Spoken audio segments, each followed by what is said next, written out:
The first time Linda saw the utility crew near my forest, she completely lost it.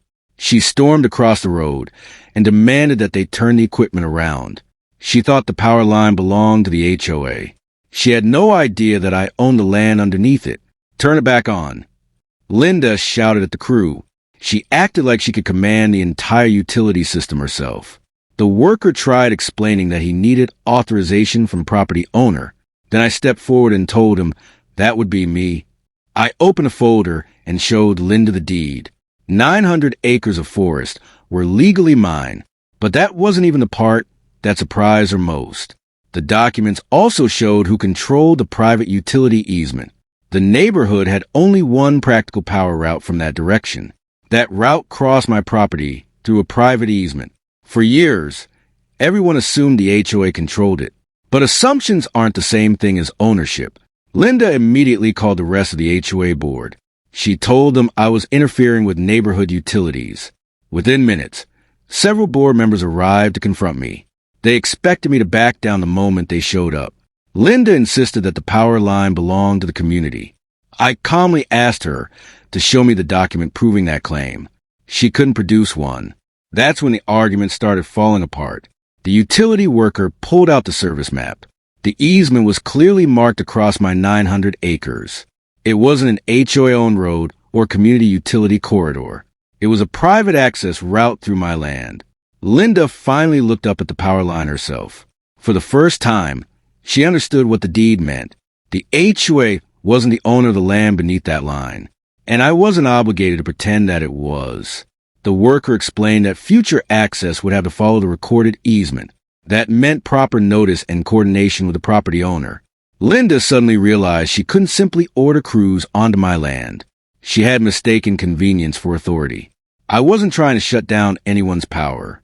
I was simply making it clear that my property wasn't community property. The HOA could keep making demands if they wanted, but from that day forward, they would have to respect the deed.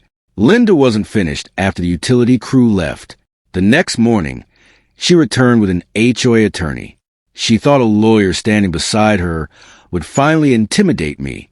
Instead, I simply asked him to read the deed. The attorney slowly read through the documents. He checked the parcel boundaries and the recorded easement. Linda kept asking him whether the HOA had any authority. He didn't answer her right away. Finally, the attorney spoke. He told Linda that I was right about the property ownership. The land and the easement were clearly documented. Linda's face immediately changed. But the attorney also explained something important. The utility company still had whatever rights the recorded easement actually granted. I wasn't trying to interfere with those rights. I simply wanted the access handled properly. I told everyone I had no problem with legitimate utility maintenance, but there would be no more surprise crews or unauthorized vehicles. They could coordinate with me according to the recorded easement. That was fair, reasonable, and documented. Linda still wasn't satisfied. She threatened to take the matter before the HOA board.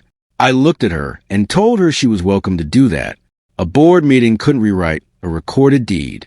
That evening, Linda called an emergency HOA board meeting. She expected the board to vote against me. Instead, their attorney explained the actual property records. The room became very quiet. The map made everything obvious.